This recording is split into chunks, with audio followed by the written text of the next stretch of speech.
오늘 우리에게 주시는 말씀은 역대하 19장 1절에서부터 11절까지 말씀입니다. 유다 왕 여호사밧이 평안히 예루살렘에 돌아와서 그의 궁으로 들어가니라. 하나니의 아들 선견자 예후가 나가서 여호사밧 왕을 맞아 이르되 왕이 악한 자를 돕고 여호와를 미워하는 자들을 사랑하는 것이 옳으니이까. 그러므로 여호와께로부터 진노하심이 왕에게 임하리이다. 그러나 왕에게 선한 일도 있으니 이는 왕이 아세라 목상들을 이 땅에서 없애고 마음을 기울여 하나님을 찾음이니이다 하였더라. 여호사밧이 예루살렘에 살더니 다시 나가서 브엘세바에서부터 에브라임 산지까지 민간에 두루 다니며 그들을 그들의 조상들의 하나님 여호와께로 돌아오게 하고, 또 유다 온 나라의 견고한 성읍에 재판관을 세우되 성읍마다 있게 하고, 재판관들에게 이르되 너희가 재판하는 것이 사람을 위하여 할 것인지 여호와를 위하여 할 것인지를 잘 살피라. 너희가 재판할 때에 여호와께서 너희와 함께 하심이니라. 그런즉 너희는 여호와를 두려워하는 마음으로 삼가 행하라. 우리의 하나님 여호와께서는 불의함도 없으시고 치우침도 없으시고 뇌물을 받는 일도 없으시니라 하니라. 여호사밧이 또 예루살렘에서 레위 사람들과 제사장들과 이스라엘 족장들 중에서 사람을 세워 여호와께 속한 일과 예루살렘 주민의 모든 송사를 재판하게 하고, 그들에게 명령하여 이르되 너희는 진실과 성심을 다하여 여호와를 경외하라.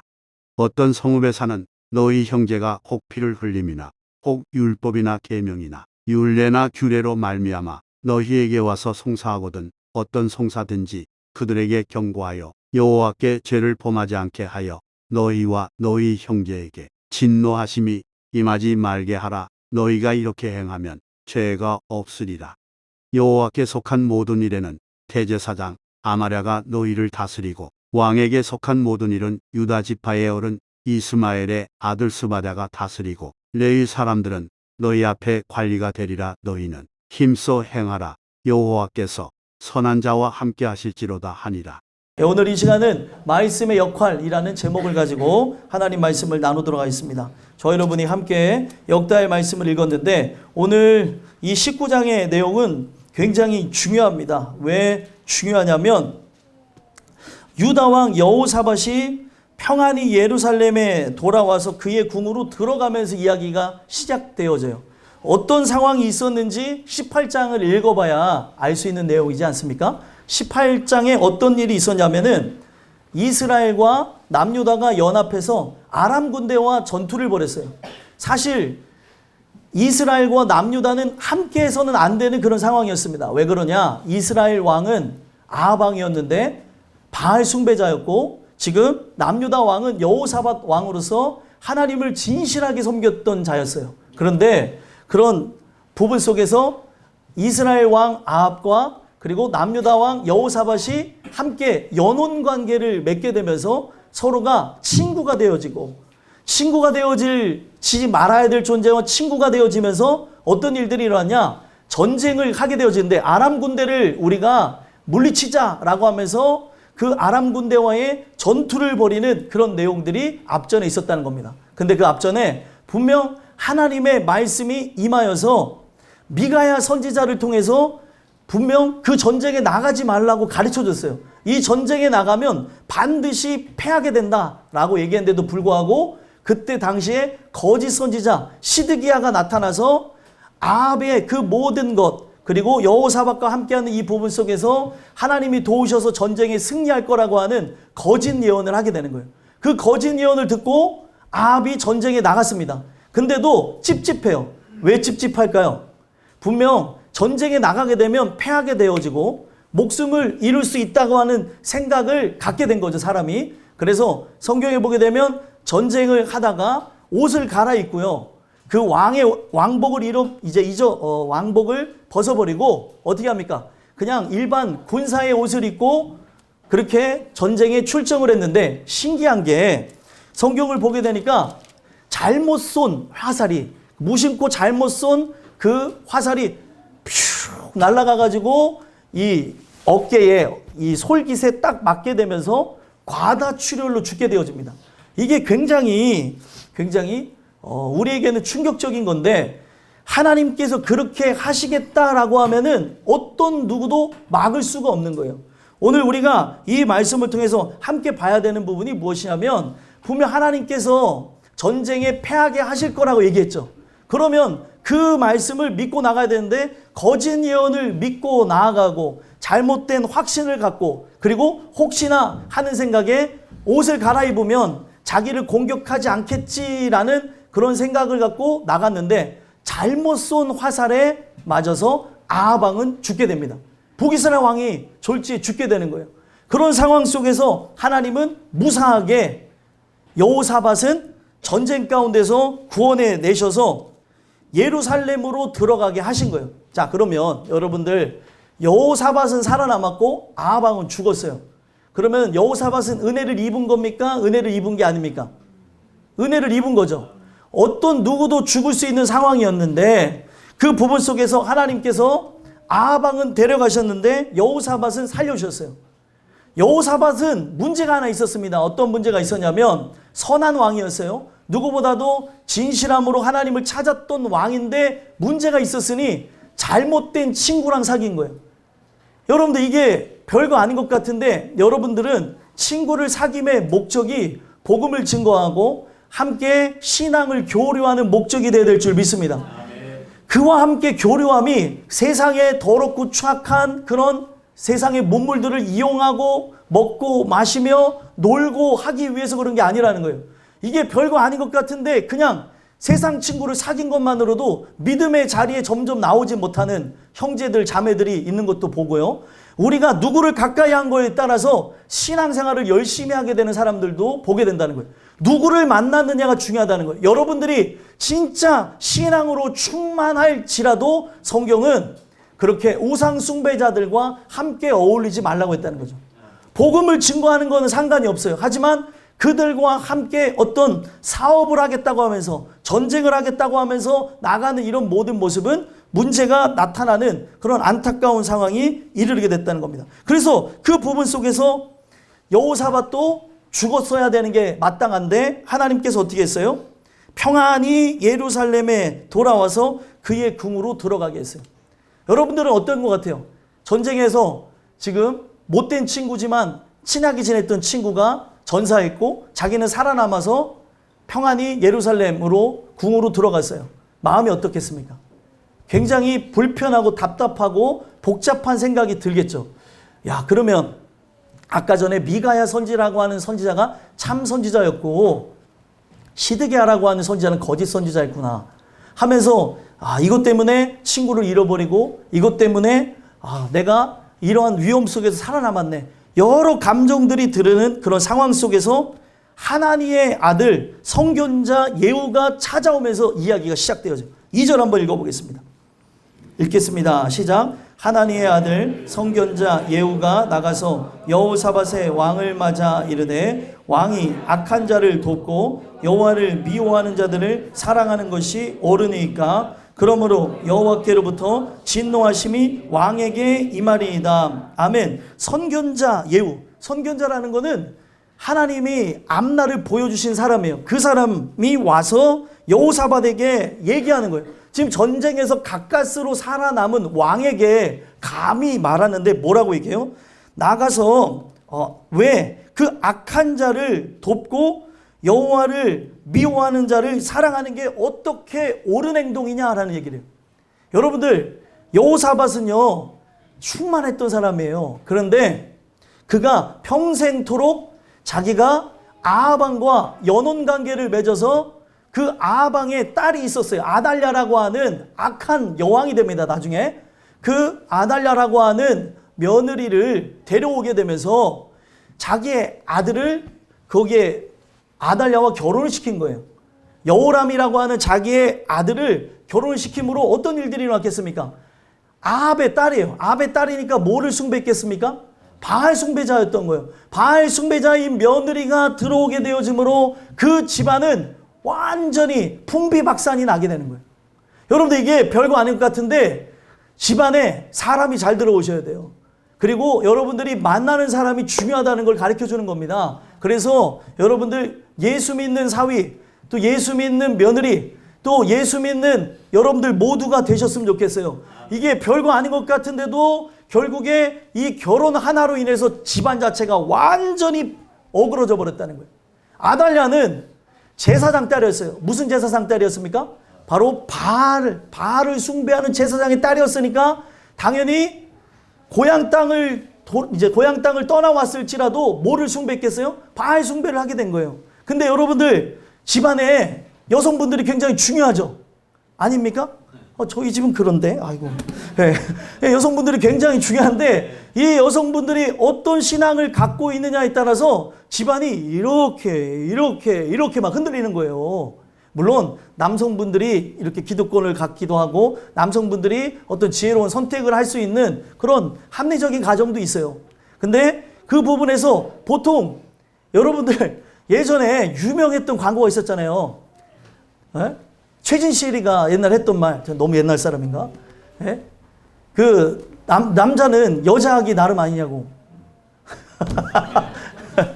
예, 반대로 얘기한 거예요, 일부러. 예. 예, 이 부분을 통해서 우리가 그걸 보면서 야, 그렇구나. 그 여성 하나가 온전한 생각을 갖고 있고 충만함을 갖고 있는 걸 따라서 집안이 정말 충만함으로 나가기도 되어지는데 지금 우상 숭배자가 들어오게 되어지므로 여호람 왕은 여호사밧의 아들은 자연스럽게 하나님을 떠나버린 거예요. 그러면 자기 아들도 지금 우상 숭배를 하고 있고 자기가 친하지 말아야 될 아합왕과 친하게 되면서 바알 숭배의 사상이 남유다에 막 물결치듯 들어오는데도 여호사밧은 이 부분에 대해서 전혀 느끼지 못했다는 거예요. 여러분들 우리가 늘 깨어 있어야 되는 게 우리가 깨어 있는 중에도 이렇게 깊이 올가매고 있는 죄들이 우리의 삶 속에 있을 수 있다는 거예요. 그래서 정말 이 부분이 얼마나 크게 작용했냐면 평생을 몰랐던 거예요. 그냥 친구로만 지냈고 나는 우상 숭배를 하지 않았는데 그렇게 생각을 했고 어떤 국가적 이익 차원에서 북이스라엘과 하나가 되어져서 나가면 좋잖아요. 우리나라가 어떨 때에는 북한하고 이렇게 손을 맞잡는 것처럼 그런 부분에서 볼 수 있는 거 아닙니까? 예? 정당에 따라서 다른 생각을 가질 수 있겠지만 그런 부분은 충분히 있을 수가 있다는 거죠. 이스라엘이라는 나라도 전쟁이 나니까 야당 여당이 하나가 됐었어요. 또 다시 갈라져서 또 싸우고 있지만 그런 부분들이 사람들이 위기의 상황에 또 이익의 상황에 다다르게 되면은 서로가 하나가 되어지는 거예요. 우리가 남이가 이러면서 서로가 하나가 됐다는 거죠. 근데 이 부분은 하나님이 뭐라고 하시는 거예요? 어떻게 너가 악한 자를 돕느냐라고 책망을 하시는 거고 거기에 여호와를 미워하는 자, 그 여호와를 미워하는 자를 네가 어떻게 사랑하냐? 이거는 잘못됐다. 아합하고는 아예 관계가 끊어져야 맞는 거라는 거예요. 여러분들 친구 잘 사귀십시오. 그 친구가 바로 여러분들을 천국으로 이끌어 가기도 하고 그 친구가 바로 여러분들을 강남으로 이끌어 가기도 하고 여러분들을 저기 죄악으로 지옥으로도 이끌어 갈 수 있다는 거예요. 여러분들이 충만한 사람이면 상관이 없습니다. 그런데 성경은 충만해도 절대 자긍하지 말래요. 그 자긍게 되어지는 걸로 넘어졌던 대표적인 인물이 누구예요? 솔로몬이었던 거죠. 솔로몬은 지혜를 충만히 받았던 자였는데도 불구하고 그가 이방 여인들과의 연혼 관계를 통해서 나라에 어떤 위협이 없게 하고 평화만 있게 하겠다라는 생각을 갖고 나간 것으로 그는 자기도 모르게 우상 숭배자가 돼 있더라는 거예요. 그래서 결국에 하나님께서 이것이 옳으냐, 미워한 자를 사랑하는 게 옳으냐, 그러므로 여호와께로부터 진노하심이 왕에게 임할 것입니다. 이 소식을 듣고 충격을 받았어요. 그래서 이 부분을 갖고 결국에 어떻게 하게 됩니까? 이제 4절에서부터 보게 되어지면은 본격적으로 자기의 삶을 개혁하는 일들이 일어나게 되는 거예요. 그래서 이 3절에도 보면 그가 칭찬받을 일이 있었어요. 그러니까 여러분들 요한계시록에 보게 되면 칭찬도 받고 그리고 책망도 받는 사람들이 있어요. 우리 교회도 보게 되면 칭찬만 있는 사람이 있는가 하면 칭찬과 그리고 책망이 같이 하는 사람, 책망만 있는 사람, 제가 보는 게 아니고 주님 편에서 그런 분들이 존재하는 줄 압니다. 근데 저는 기도하는 게 뭐냐면 여기 있는 모든 사람들이 칭찬만 받았으면 좋겠어요. 여러분들 칭찬은 돌고래도 춤추게 한다잖아요.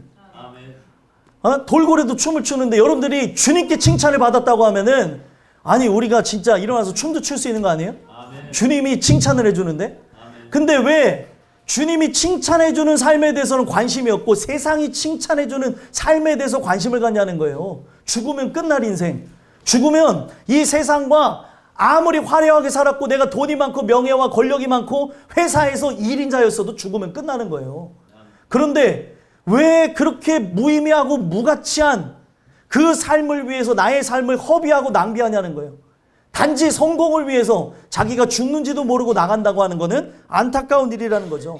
그래서 여러분들은 오늘 이 주시는 이 말씀을 통해서 영원한 것에 관심을 가졌으면 좋겠고요. 오늘 우리의 삶 자체가 칭찬만 있는 복된 삶이었으면 좋겠습니다. 그래서 3절에 보니까 뭐라고 얘기해요? 왕에게 선한 일도 있었다는 거예요. 이는 아세라 목상을 이 땅에서 없애고 마음을 기울여 하나님을 찾았다는 거예요.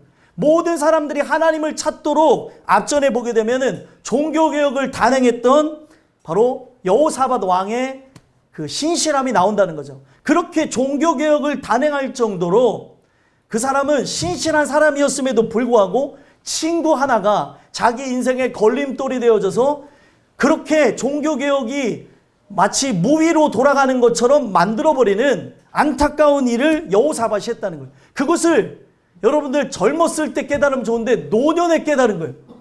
그러면 여러분들은 어떻게 하겠습니까? 여러분들의 노년에 내가 인생을 잘못 살았다는 걸 깨달았어요. 그럼 어떻게 하는 게 맞아요? 조금이라도 나에게 기회가 있으면 어떻게 하는 게 맞습니까? 그렇죠? 우리 서연이가 얘기한 것처럼 회개하고 그 삶을 바로 잡아야 되는 거죠. 여러분들은 지금 이 말씀을 들으면서 기뻐하셔야 돼요. 왜 그렇습니까? 바로 여러분들의 삶을 바로 잡을 수 있잖아요. 내가 지금 인생길에 정말 불필요한 친구가 있는 건 아닌가? 내가 세상의 우상 숭배자들과 너무 가까이 하는 건 아닌가? 여러분들이 그들과 가까이 한다면 목적을 바로 하셔야 됩니다. 놀고 먹기 위함이 아니라 복음 전하기 위함. 오늘 우리의 삶은 복음 전하는 거에 그 핵심을 두고 예수님의 증인으로 살아가야 되는 거예요. 그래서 만나는 이유는 내가 너를 증인으로 바꾸기를 원한다. 너가 진짜 예수님의 증인 되는 그런 역사가 있기를 바라면서 나는 오늘도 너를 만나는 거야. 만약에 어렸을 적 친구들을 만난다 할지라도 그런 부분 속에서 만나야 되는 거예요. 야, 오늘은 좋은 날이니까 우리 집사, 권사, 장로 뛰고 만나자. 이건 뭔가 문제가 있는 거예요. 우리는 어딜 가든지 그리스도인입니다. 그리스도인의 딱지 떨어지는 순간 우린 지옥 가는 거예요, 여러분들. 그리스도인의 딱지는 언제 붙이고 언제는 띄고 이건 말도 안 되는 거죠. 하나님이 여러분들을 향해서 구원을 향한 그 계획과 그 마음을 하나님께서는 바꾸지 않으신다는데 왜 나는 하나님을 향해 이 마음을 항상 이랬다가 저랬다가 하는 그런 부분들이 있는지 돌아봐야 된다는 거예요. 오늘 이 부분 속에서 그가 완전하게 속았다는 것. 아, 내가 이 부분 속에서 정말 세월을 낭비했구나라는 걸 깨달으면서 여호사밧이 이제 4절에서부터 10절, 11절까지 내용을 보게 되면은 이스라엘 전역을 발로 다니면서 남유다 전역을 발로 다니면서 어떻게 했습니까? 개혁을 일으켰어요. 개혁을. 여러분들 개혁은 뭘로 이루어지는 줄 아십니까? 발로 걸어가면서 만나면서 일어나는 거예요. 그래서 여러분들 우리가 복음에 사로잡혔어요. 뜨거워요. 집에만 있어야 됩니까? 나가야 됩니까? 나가서 사람을 만나야 되는 거예요. 예수님의 먼저 증인되어졌던 사도들이 죽는 그 순간까지 그들은 발로 두루 찾아다녔대요. 누가 그랬습니까? 먼저 예수님이 그러셨어요. 두루 다니며 복음을 증거하셨고 그렇기 때문에 그 예수님의 영을 갖고 성령께서 오셔서 예수와 연합하게 하시면서 그 예수의 영으로 충만해진 자들은 어떻게 합니까? 예수님의 증인이 되어야 된다. 그가 우리를 위해 죽으시고 부활하셨다. 이것을 죽는 그 순간까지 증거했다는 거예요. 그래서 제가 늘 얘기하는 게 뭐예요? 전도는 은퇴가 있습니까? 없습니까? 없습니다. 그래서 여러분들이 정말 숟가락들 힘만 있으면은 이 부분에서 아, 내가 숟가락에 들 수 있다는 게 감사합니다 하면서 어떻게든 먹으려고 하는 것도 중요한데 내가 이렇게 힘이 있다면 복음 증거하는데 앞장설 때 여러분들의 삶도 보람되고 영광되어지고 하나님께서 연장과 연명과 장수의 복을 주실 것이라 믿어요. 여러분들이 이런 부분들을 성경 속에서 찾아야 되는 거예요. 이 부분은 나는 아니지라고 하는 게 아니라 우리가 은혜 속에서 나가야 된다는 거죠. 그래서 결국에 여호사밧이 깨닫고 나서 어떻게 했습니까? 4절 읽어볼게요. 읽어보겠습니다. 시작. 여호사밧이 예루살렘에 살더니 다시 나가서 브엘세바에서부터 에브라임 산지까지 민간에 두루다니며 그들의 조상들의 하나님 여호와께로 돌아오게 하고. 아멘. 그가 예루살렘에 살았어요. 예루살렘에 궁이 있죠. 거기서 살면서 어떻게 했습니까? 다시 나가서 브엘세바에서부터 에브라임까지 나가게 됐다는 거예요. 여러분들 이 말씀을 들으면서 여러분들 부모님들 잘 들으세요. 자녀들의 신앙은 때린다고 욕한다고 윽박지른다고 바뀌어지지 않아요. 여러분들이 눈물로 기도하셔야 그놈의 자식이 정신을 차리는 거고 이 녀석이 깨닫고 주님을 이 자녀가 하나님의 영광을 위해 살아가는 거죠. 그리고 자녀도 마찬가지예요. 오늘 우리가 뭐를 위해 살아가는지를 정확히 보지 않는다면 성인이라고 해서 그냥 성인이라고 해서 내 마음대로 선택하고 막 사는 게 성인이 아니에요. 인생을 하나님의 그 은혜 속에서 나는 어떤 삶을 살아가는가를 돌아다 볼 때 나이가 여러분들 20살이어도 연소하여도 성인이 되는 거고 내가 그 은혜 속에서 60이 넘었는데도 하나님의 뜻이 어디 있는지를 분간하지 못하면서 살아간다면 성인 아이가 되는 거예요. 오늘 이 부분 속에서 여러분들 하나님 말씀에 집중하면서 내가 도대체 왜 이렇게까지 되어졌는가를 상상을 해보고 생각해보고 돌아보자는 거예요. 나는 예배를 드리고 있다라고 이 장소에 앉아있는 것으로 여러분들을 속이지 말고 여기에 앉아있는데 마음이 세상 가운데 있는 건 아닌가, 콩밭에 있는 건 아닌가, 어떤 사람을 만나려고 그러고 놀고 먹고 마시고 하는 거에 혈안되어져 있는 건 아닌가, 애나 어른이나 모두나 살펴보자는 거예요. 이것이 우리를 좀먹게 하고 있다는 거죠. 여러분들 내가 그냥 그 주의 목전에 있다고 해서 그냥 괜찮은 줄 알고 사는 사람들이 있는데 아닐 수 있다는 거예요. 매일 출석했다고 해서 세상을 안 바라본다? 아닙니다. 출석하지만 마음은 항상 세상에 가 있는 사람을 저는 늘 봐요. 그런 사람들을 우리 교회에서 본다니까요. 야, 어떻게 저 사람은 항상 예배 자리인데 항상 세상에 마음이 있는가? 이 마음이 찢어집니다. 그러면 결국에 그 세상을 바라보는 이 부분이 결국에 그 사람을 끌어서 언젠가 세상에 갖다 놓더라고요. 이 자리에 온 것만으로 만족하지 마시고 이 주의 말씀이 내 안에 진짜 들려져 새기는가 이거를 보자는 거예요.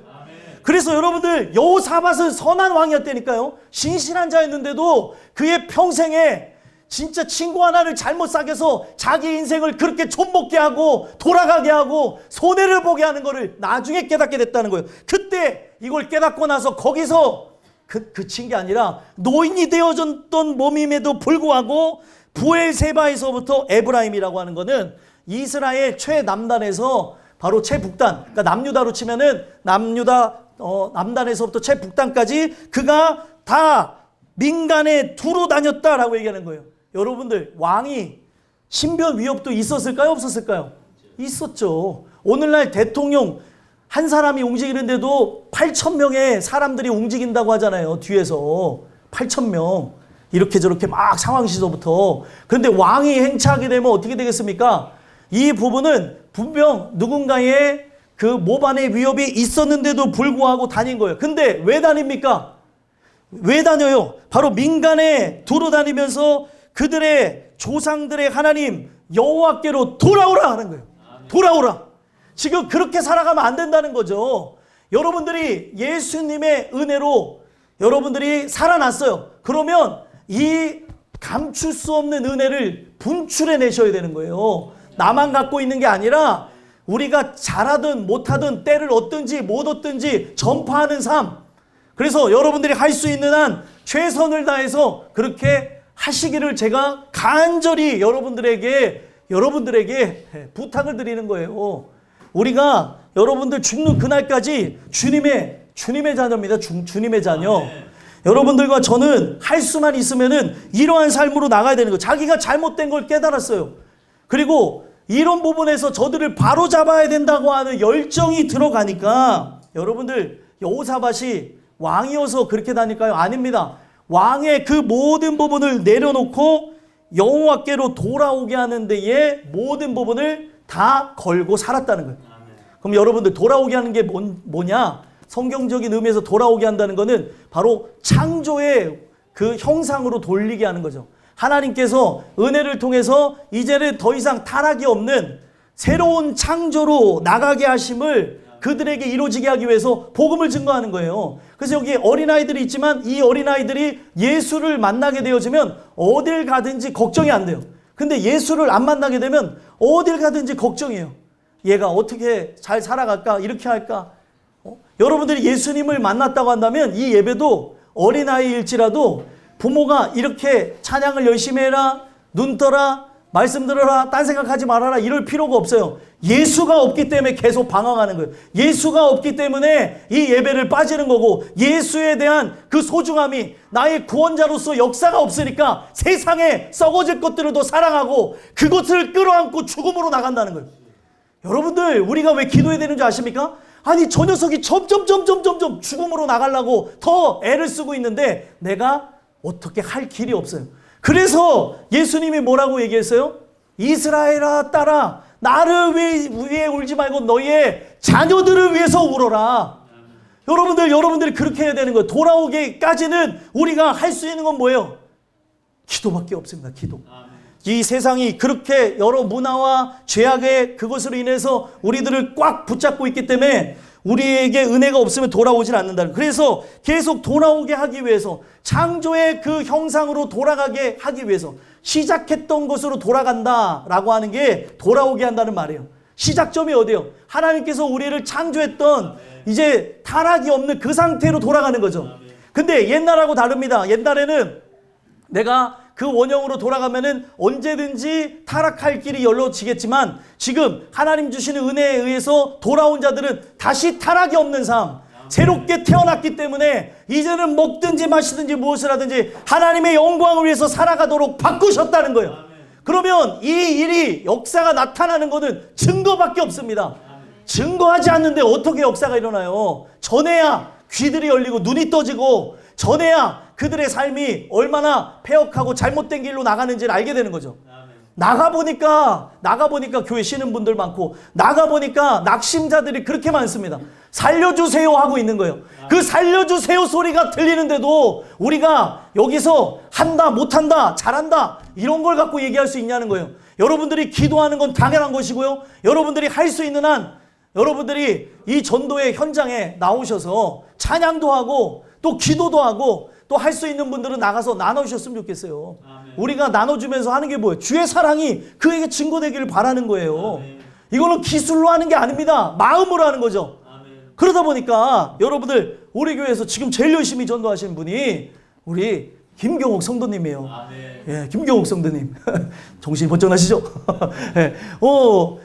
우리 김경옥 성도님이 은혜를 받으니까 그런 열정을 갖고 교회를 다니고 있음에도 또 다시 확인해 보는 거예요. 저 사람이 진짜 신앙인이 맞는가도 확인하고 증거하고 있는 거예요. 여러분들, 우리 모두가 다 한 마음이어야 되는 거예요. 아멘. 우리가 이 첫 마음이 끝 마음이어야 되고, 이 끝 마음이 늘 동일한 마음이어야 됩니다. 아멘. 처음 사랑을 회복하라 그랬어요. 여러분들, 우리가 이 뜨거운 마음 갖고 복음 전도하는 거예요.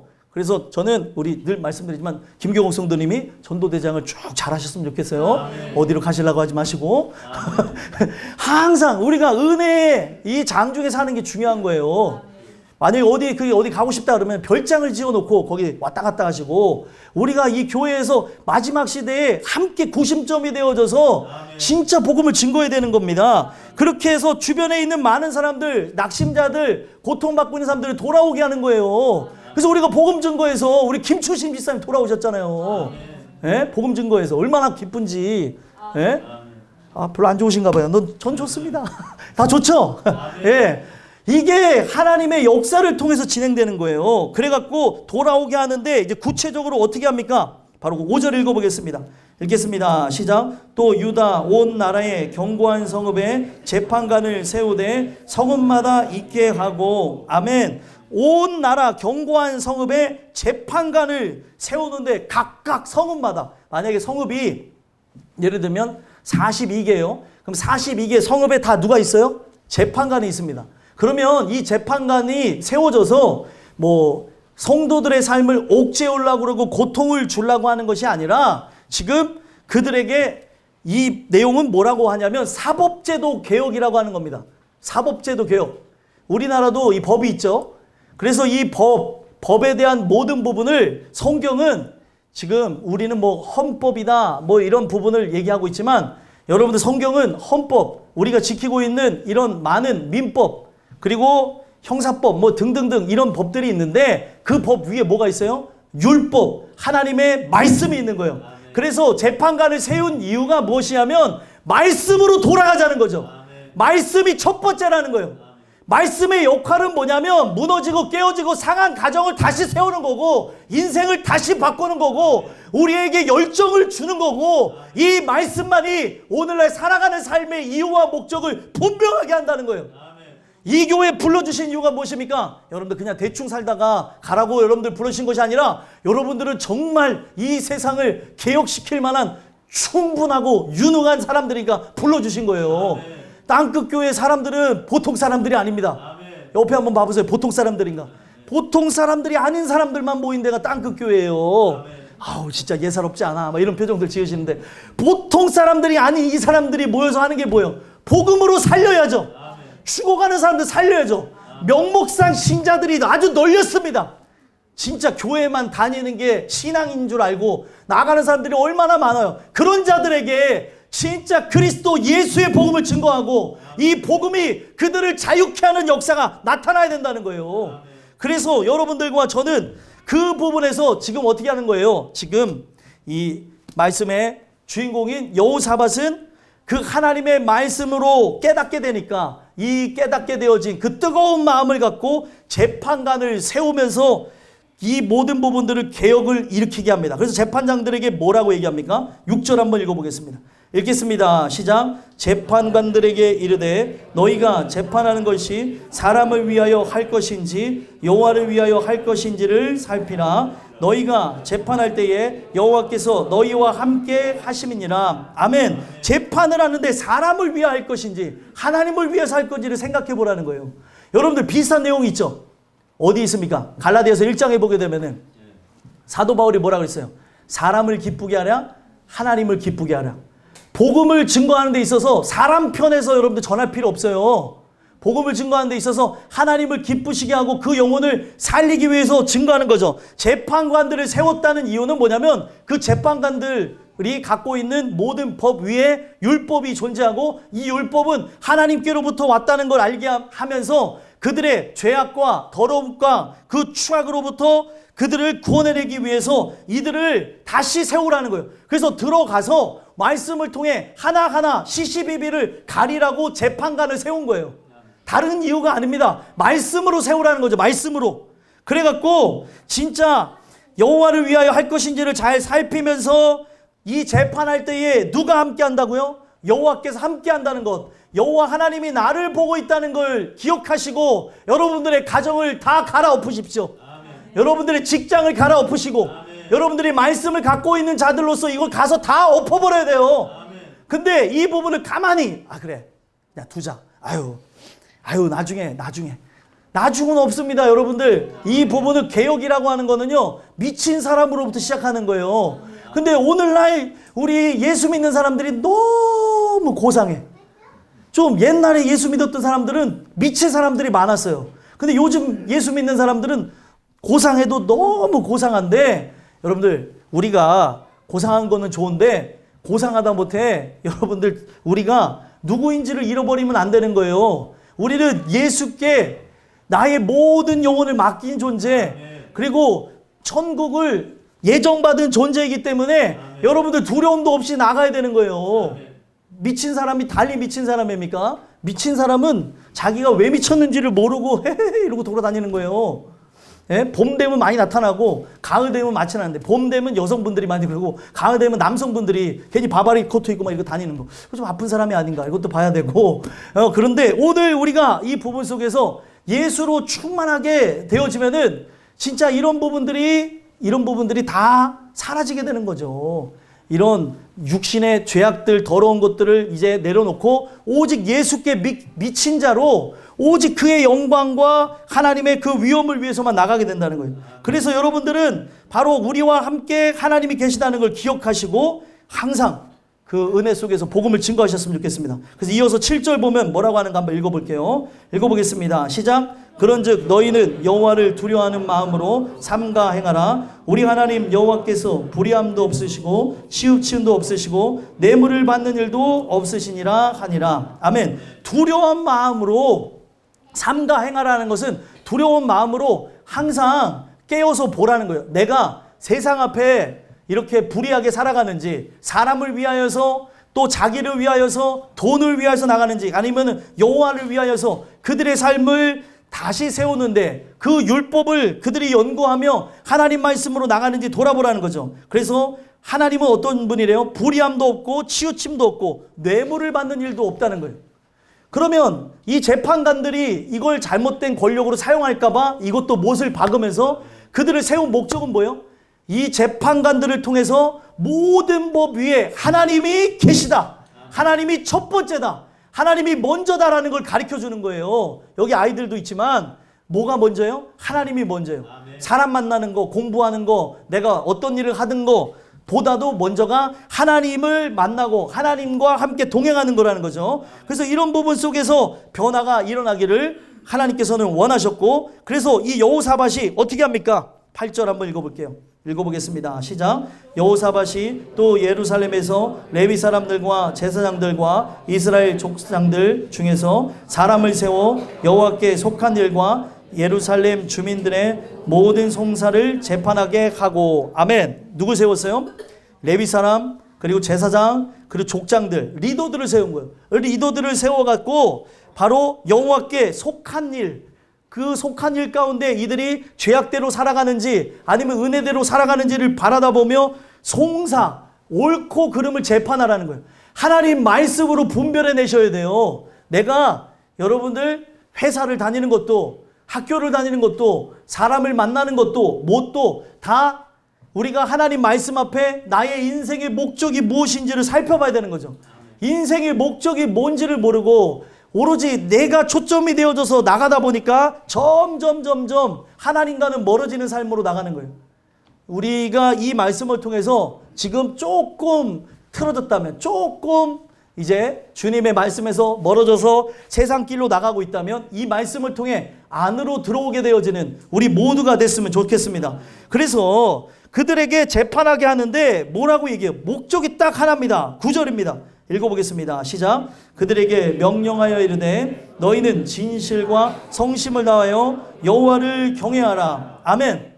먼저 리더들부터, 그 집안을 살려야 될 그 사람부터 어떻게 하라고요? 진실과 성심을 다하여 여호와를 경외하라. 세상에 있는 그 어떤 것도 두려워하지 않되 하나님만 두려워하는 인생, 하나님만 바라보는 인생으로 나가라는 거죠. 이것이 바로 여러분들이 진실과 성심을 다해야 되는, 온 마음을 다해야 되는 삶이라는 거예요. 근데 여러분들 한번 돌아보자는 거예요. 내가 온 마음을 다해서 주님을 섬기고 의지하고 나가는가, 아니면 적당히 느슨히 내가 할 수 있는 만큼, 내가 할 수 있는 한 그렇게 하는지. 신앙이라고 하는 거는 우리가 할 수 있는 영역을 넘어서서 최선을 다해서 모든 걸 다 쏟아내는 게 신앙이에요. 여러분들은 늘 기억해야 되는 겁니다. 이 주일 성수가 여러분들의 삶에 정말 대모처럼 바뀌어져서 뺄 수 없는 모처럼 작용되어져야 되는 게 주일이에요. 우리가 바로 예수께서 나를 위해 죽으시고 부활한 날을 기념한 날이 주일인데, 주일을 점점 성수하는 개념에서 느슨한 개념으로, 그리고 이제 늦춰지는 개념으로, 빠지는 개념으로 이 주일과 무관하게 되어지고 있다면 문제가 있다는 거죠.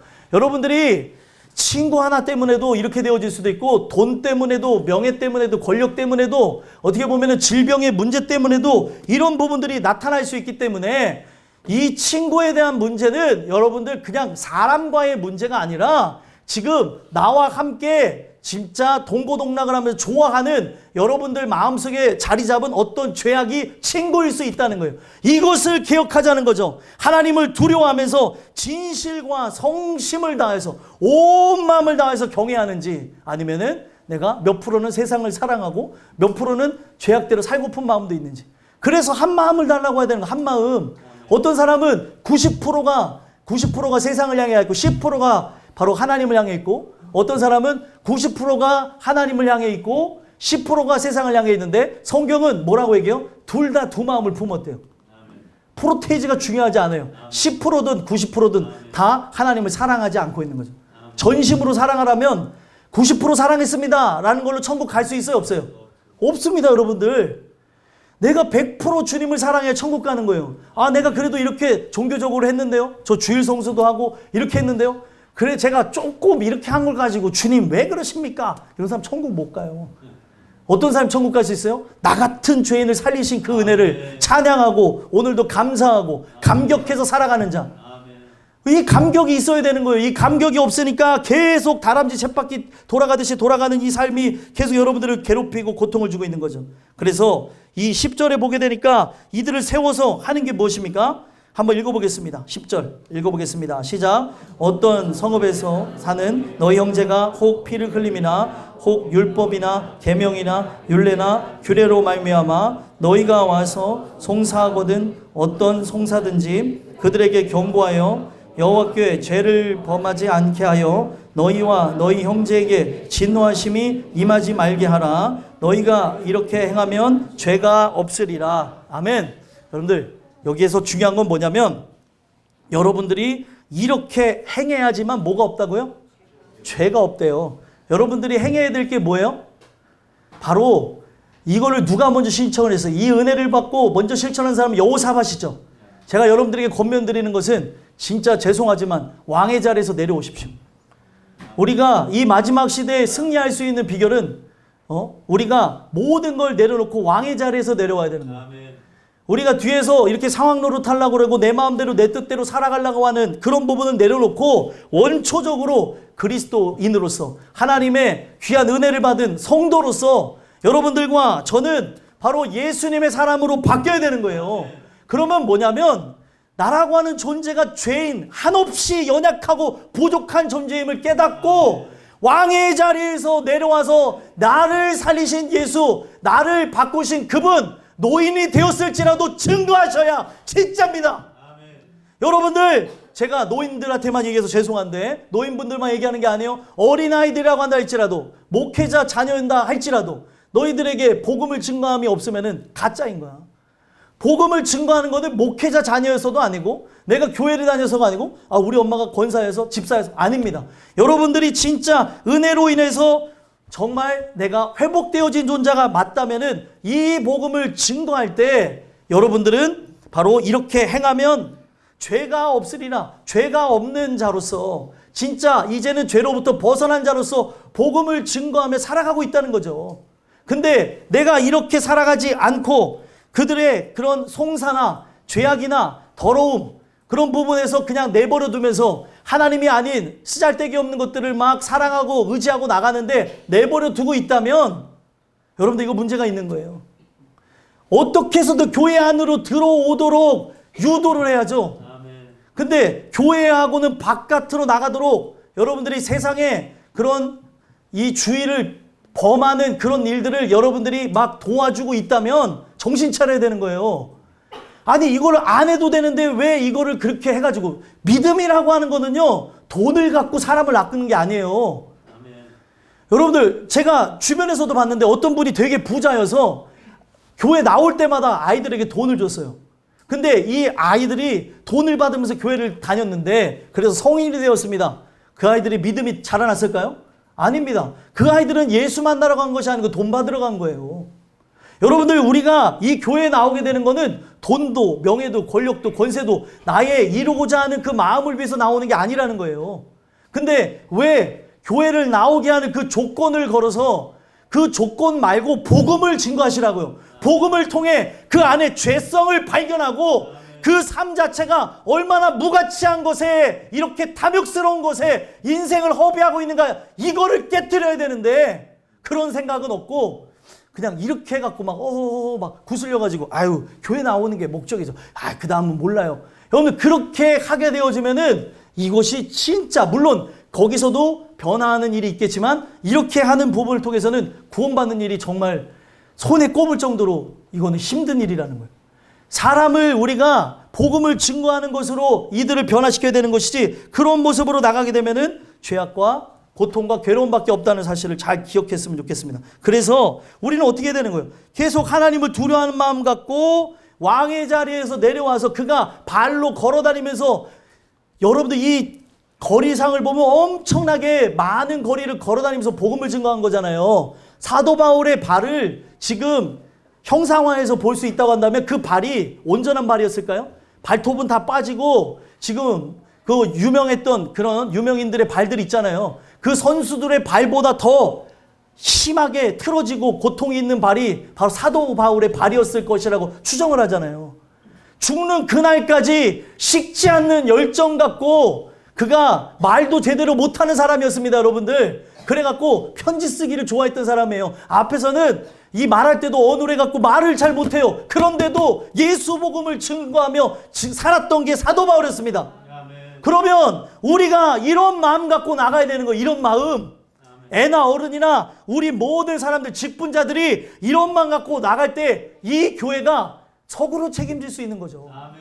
말로만 서구를 책임지게 해달라고 우리가 기도하는 게 아니라 진짜 우리가 백지장도 맞들면 낫다라고 생각하는 그런 마음 가지고 복음 증거할 때 살아나는 거예요. 그래서 여러분들이 만약에 길거리 전도할 때 못 나오시면 그때 기도해 주시고, 항상 그 시간이 그렇게 돌아가고 있다는 것, 가급적이면 함께 참여해야 된다는 걸 기억하시고 나가야 되는 거고, 그리고 만약에 참여를 못 하신다면 삶의 전도를 계속 이어가시라는 거예요. 우리는 뭐예요? 예수님의 증인이에요. 이거를 포기하게 되어지면 안 되는 거예요. 그래서 결국에 마지막 11절에 뭐라고 얘기합니까? 마지막을 읽어보겠습니다.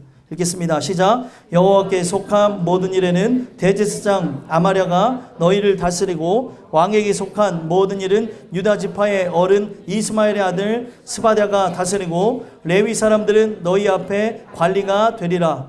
너희는 힘써 행하라. 여호와께서 선한 자와 함께 하실지로다 하니라. 아멘. 이 모든 일을 여러분들 모두가 각각의 리더가 되어지는데 성경은 딱 두 리더로 정리를 했습니다. 어떤 리더예요? 모든 여호와께 속한 모든 일에는 대제사장 아마랴가 너희를 다스리고. 자, 여기 보게 되면은 정말 신앙적인 측면에서는 대제사장 아마랴가 이 모든 부분에서 말씀으로 통치하고 다스리는 데 있어서 그 부분이 진행되도록 했다는 거예요. 그래서 이것은 오늘날도 바꿔 말하면 뭐예요? 이 교회는 제가 치리하는 게 아닙니다. 제가 증거하는 하나님 말씀에 순복하셔야 되는 거예요.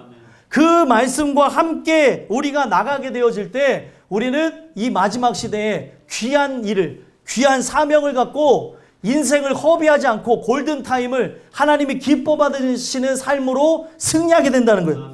그리고 왕에게 속한 모든 일, 정치와 경제와 사회에 대한 이런 모든 부분들을 유다 지파의 어른 이스마엘의 아들 스바랴가 다스리고, 여기 보게 되면 지금 유다 지파의 가장 큰 어른들이 나서서 이 일을 감당하라고 얘기합니다. 그래서 교회는 두 체제가 항상 살아 있어야 돼요. 구약에서 말하는 장로는 연세가 많으신 분들이었고, 신약에서의 장로는 목회자급의 지도자를 장로라고 합니다. 근데 이 부분 속에서 우리가 기억해야 되는 게, 지금 구약에 관한 부분을 보고 있는데, 땅끝 교회에 여러분들이 이제 60대 이상이 되신 분들은 어떤 마음을 가져야 되냐? 교회 어른으로서 책임감을 갖고 항상 우리는 하나님의 말씀으로 하나 되어야 된다. 이 말씀을 증거해야 된다는 생각을 갖고 사시라는 거예요. 오늘날 자꾸 뒤로만 빠지려고 하지 마시고 은퇴하려고 하지 마시고, 복음 증거하는 데서는 은퇴가 없으니 제가 기도하는 게 뭐냐면, 저는 목회를 내려놓는 그 연수가 있겠죠. 71세, 2세 뭐 이때 내려놓는다고 하면은 그 다음에 어떻게 하면 이 마지막 여생을 나아갈까 해서 아내한테 계속해서 기도하는 게, 선교사로 나가서 헌신하다가 죽을까, 아니면은 어떻게 해야 될까, 순회 복음 전도자가 돼가지고 캠핑카를 사고 다니면서 이 곳곳마다 다니면서 복음을 증거할까, 지금부터 꿈꾸고 기도하고 있습니다. 저 볼 날이 얼마 안 남았어요, 여러분들. 제가 나이가 많습니다. 나이가 한참 많아서 볼 날이 얼마 안 남았어요, 그죠? 네, 우리는 은퇴가 없어요. 은퇴가 없기 때문에 이 복음을 증거하는 삶을 절대로 놓지 말라는 거예요. 이것도 놓으면은 여러분들의 그 사명도 놓는 거와 같다는 거예요. 예수님의 증인이 되는 데서 너는 딱 65세까지만 해라, 이게 정년이니 성경에 적혀 있어요? 아니요. 우리가 80세든 90세든 내가 할 수 있으면 최선을 다해서 하는 거예요. 정료는, 세상에서의 정료는 있습니다. 근데 우리가 은혜 받은 예수님의 증인에서는 정년이 없는 거예요. 그렇기 때문에 여러분들이 이 증인된 삶 속에서 기도하실 분은 기도하고 증거하실 분은 증거하고 우리가 각자의 역할의 소임은 조금씩 다르되 우리가 다 하나님의 말씀 안에서 예수님의 증인되어지는 그 일들을 감당해 나가실 때 여러분들이 입술을 열어 증거할 때 말씀이 말씀되어져서 사람을 살리게 하고 곳곳마다 그들이 예수님의 자녀들이 되는 역사가 있는 거예요. 그래서 오늘 이 부분에서 지도자와 함께 바로 교회 지도자인 여러분들이 바로 제가 이 부분에서 하나가 되어져서 하나님 말씀으로 이들을 다스리는 한 사람이 다스리는 것처럼 이 사람들을 하나하나 세워져서 리더들을 세웠어요. 관리들을 세웠어요. 이들은 제사장 그리고 이들은 바로 민족의 지도자였습니다. 근데 이들이 다 뭐예요? 재판관이었는데 이 재판관 위에 누가 있어요? 하나님이 계시잖아요. 그래서 하나님 한 분이 통치하시는 체제로 나가자는 겁니다. 이게 진짜 개혁이에요. 그래서 우리 교회는 뭐예요? 마음이 여러 갈래로 갈라져야 돼요. 한 마음이 돼야 돼요. 한 마음입니다. 한 마음, 한 뜻, 한 곳을 바라봐야 되는 거예요. 우리가 이 전도에 총력을 하고 주의 복음을 증거하며 삶으로 여러분들이 증명해내는 삶을 살아가실 때 여러분들이 지금 내가 은혜를 받았다 거기서 끝나는 게 아니에요. 왕의 자리에서 내려와서 지금 여호사밧처럼 한 사람 한 사람 제가 잘못 살았습니다. 제가 이렇게 해갖고 당신이 이러한 죄악을 범하게 됐습니다. 이게 제 잘못입니다. 바로 왕인 여호사밧은 한 사람 한 사람 찾아다니면서 세웠다는 거예요. 그래서 이 마지막 결론은 어떻게 되냐? 사법제도 개혁 이후에 왕이 모든 사람을 만나서 자기의 죄악을 다 토설하고 내 죄 때문에 당신이 이렇게 고통을 받았었습니다 라고 하고 그들을 다시 독려하고 일으켜 세워지는 역사를 통해서 20장에 보게 되어지니까 이들이 신앙으로 믿음으로 꽉 채워져서 변화되어지니까 어떤 일들이 일어나냐면 모압 연합군이 침공하게 됐습니다. 그때 하나님이 이들의 믿음이 세상 앞에 어떤 것인가를 보여주게 되는데 어떻게 보여줬는지 아십니까? 바로 저들 앞에 총과 칼을 갖고 나가라고 하지 않아요. 바로 여기에 보게 되면은 하나님을 찬양하는 사람들을 앞세워서 저들을 맞서고 나가라고 합니다. 아니 저들하고 싸우려면 어떻게 해야 돼요? 칼이 있어야 될 거 아니에요. 그때 당시 총이 없었다면 칼을 들고 나가야 되는데 칼을 들고 나가지 말고 바로 하나님 앞에 기도했더니 금식하고 기도했더니 하나님이 어떻게 하라고 합니까? 분명히 너희들은 이 전쟁에서 승리할 거니까 그 하나님을 믿고 바로 찬양대를 세워서 전진해 나가는 거예요. 승리할 걸 믿고 나가라는 거죠. 미친 사람만 하는 거예요. 미친 사람. 근데 이들이 어떻게 변했을 것 같아요? 여호사밧 한 사람이 왕의 자리에 내려와서 자기의 모든 권위를 내려놓고 복음 증거자가 되어졌을 때 어떤 일들이 일어났습니까? 여기 이스라엘 전역에 남유다 전역에 복음으로 확산되어지는 바로 예수님의 은혜가 충만케 되어지는 그 일들을 통해서 이들의 믿음이 꽉 차게 되므로 그들은 칼을 들고 나가지 않고 찬양하면서 앞장서 나갔더니 모압 연합군이 자멸하고 사라져버렸어요.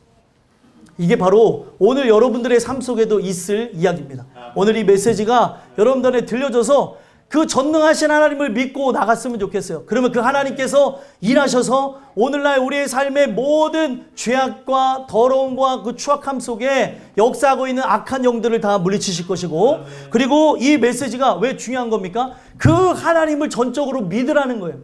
어떤 상황에서도요? 전쟁 상황에서도 먹을 것이 없는 상황에서도 내가 입을 것이 없는 상황에서도 전지전능한 하나님을 믿고 의지하며 신앙을 고수하며 나가는 자에게 하나님이 길을 여실 거라는 겁니다. 그걸 믿고 나감으로 승리하는 저와 여러분들이 되기를 간절히 소망합니다. 기도하겠습니다.